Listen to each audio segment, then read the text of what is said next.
There are 3 reasons you don't live a fulfilled life, and one of them is you either don't know what you want or what a fulfilled life looks or feels like for you.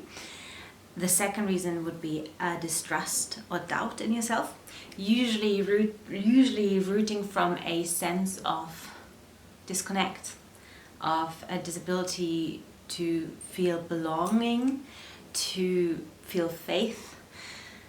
And then and here I'm talking about faith in nature and the elements, in Mother Goddess or in God, whatever deity or religion you believe in. But usually there's a lack of faith, even if you are following a religion and you're feeling only belonging if you follow the rules, so to say.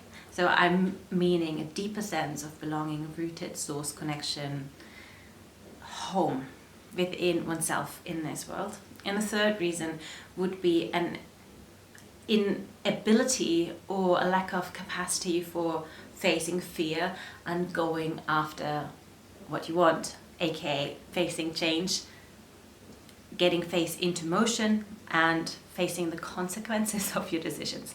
That's a really big one.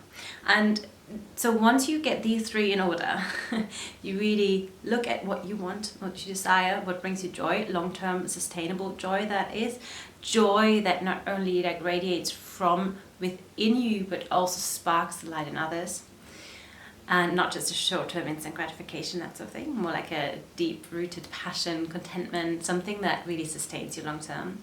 Then you want to look into deepening, developing your self-trust, your self-worth, and all these things, not in terms of you need to do more inner work and healing, of course, always do the shadow work, I really do highly believe in that, but at the same time, stop yourself if you feel you're looping. That's actually also a part of not having the self-trust.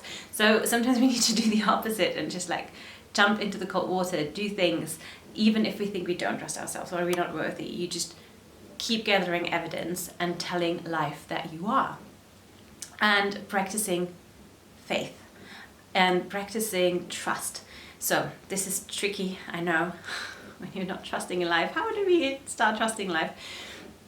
But again, it's little steps, it's little things of finding evidence of trust, even in the trees blooming again, and the trees flowering again, fruiting again, finding leaves and apples on the trees, the flowers blooming again after a deep winter.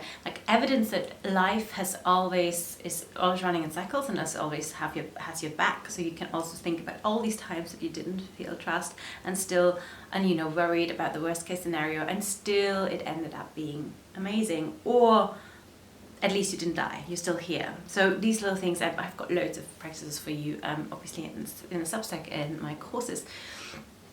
But this is a really important one. And also distinction between faith and belief. So not necessarily what you believe in gives you faith. Belief is also a mental construct, a concept.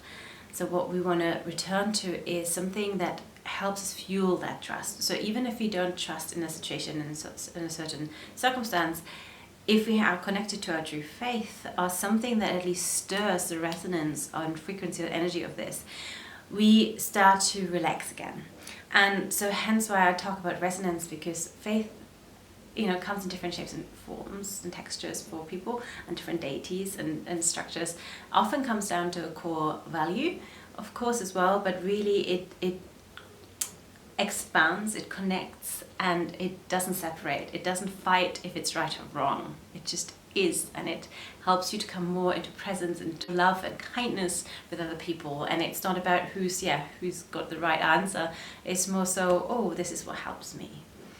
And then the third, again, building capacity to hold yourself through difficult times, difficult emotions, welcoming those emotions by your side, truly saying hey, fear, what you want to tell me? Hey, pain, what do you have to tell me? Hey, rejection, wow, clearly I'm very hurt by you. What can I do and hold myself in these moments? And again, fearing the consequences. Think about the consequences of your decision and what's the worst case scenario and then what's the best case scenario, and do it anyway, no matter what. So these are important parts, because I hear that a lot when people say, they think they know what they want, but actually they always tell me that they know what they don't want. And this is also a really clever trick of our mind to keep us looping and still avoid the question of what do I truly want. Because when we just say, I know what I don't want this, I don't want that, it's like, great, but still, what do you want? Well, something that's not like this, but I don't really quite know either, and you don't want to limit yourself, or you feel afraid to claim something. So start small, start hunting these little feelings and sensations that you enjoy, and go from there. So this is really important part. And I think it's just really helpful sometimes to track them every now and then. And this is what led me to really fulfilled life. And again, I have these moments and blind spots or challenges all the time, of course, but knowing what to look for and where then double down in my practice is incredibly helpful. Sometimes it's about being more clear and decisive about what I want. Sometimes it's cultivating trust, surrendering my control, the need for control that I have a lot, and we all have collectively. Or holding myself and allowing these emotions to surface that I probably haven't felt. So one of these things is usually an important part to then build momentum, move forward again.